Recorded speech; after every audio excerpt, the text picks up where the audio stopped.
বৈষম্য বিরোধী ছাত্র আন্দোলনে গার্মেন্টস কর্মী নিহতের ঘটনায় হত্যা মামলা হয়েছে দেশসেরা অলরাউন্ডার ও সাবেক সংসদ সদস্য সাকিব আল হাসানের বিরুদ্ধে। রাজধানীর আদাবর থানায় হত্যার নির্দেশদাতা হিসাবে সাকিবকে মামলার ২৮ নম্বর আসামি করা হয়েছে। গ্রেপ্তারি পরোয়ানা জারি হলে দেশে ফিরে গ্রেপ্তার হতে পারেন সাকিব, তবে এর আগে বিষয়টি খারিজও করতে পারে আদালত। বৈষম্য বিরোধী ছাত্র আন্দোলনে পাল্টেছে দেশের চিত্র। এই আন্দোলনে প্রাণ হারিয়েছেন কয়েকশো ছাত্র জনতা। হত্যার হুকুমদাতাদের বিরুদ্ধে দেশজুড়ে দেয়া হচ্ছে মামলা।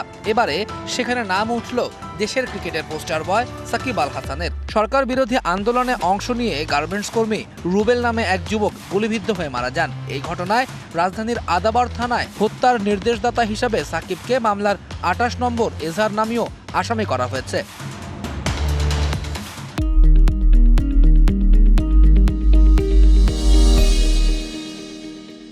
দুই ম্যাচের টেস্ট সিরিজ খেলতে বর্তমানে পাকিস্তানে রয়েছেন সাকিব আল হাসান, খেলছেন রাওয়ালপিন্ডি টেস্ট। তবে এই মামলায় তার বিরুদ্ধে গ্রেপ্তারি পরোয়ানা জারি হলে দেশে ফিরেই গ্রেপ্তার হতে পারেন তিনি। অবশ্য দেশের এই পরিস্থিতিতে সাকিবের দেশে ফেরার সম্ভাবনা নেই বললেই চলে।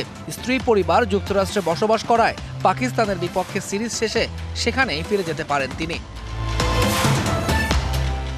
অবশ্য ছাত্র আন্দোলনের সময় দেশের বাইরে ক্রিকেটে ব্যস্ত ছিলেন আওয়ামী লীগের টিকেটে সংসদ সদস্য হওয়া সাকিব। সেক্ষেত্রে গ্রেপ্তারি পরোয়ানা জারি হলেও ঘটনাস্থলে উপস্থিত না থাকার প্রমাণ দিয়ে জামিনও পেতে পারেন তিনি।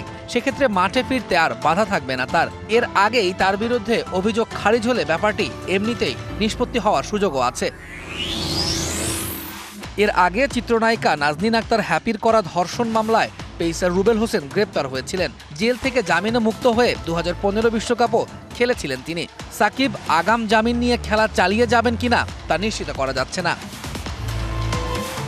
তৌহিদুল ইসলাম, ডিবিসি নিউজ ডেস্ক।